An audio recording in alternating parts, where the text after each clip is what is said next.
Металите се предуслов за современите технологии. Зелениот раст без пристап до суровини е неодржлив. На Македонија е потребно рударство како предуслов за остварување на зелената транзиција, истакна научниот соработник во Македонската академија на науките и уметностите Александар Дединец на настанот посветен на Денот на рударите. Тој нагласи дека во земјава прашањето не треба да биде за или против рударството, туку какво рударство сакаме. Во тој контекст тој смета дека и Ловица Штука мора да биде еден од проектите преку кој ќе се трасира примената на принципите на одржливото рударство во Македонија. Имаме што да понудиме, иако сме мала држава, нашиот геолошки состав ни дава значаен и разновиден минерален потенцијал. Стратегијата ги препознава бакарот, среброто, златото, оловото, цинкот, никелот, хромот, манганот, но и значаен број неметалични минерални суровини, како и минерални термални и геотермални води, јагленот и водата за пиење. Тоа е потенцијал кој не треба ниту да го преценуваме, но ниту да го игнорираме.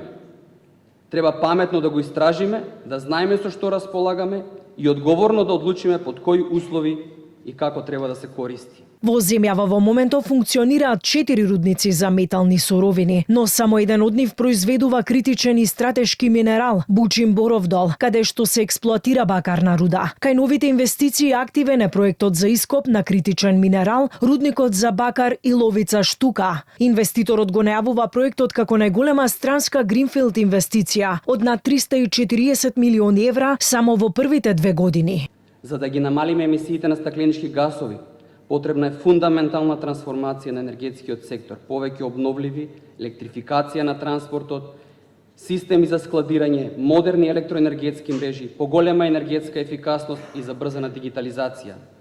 Но тука доаѓаме до еден парадоксален заклучок.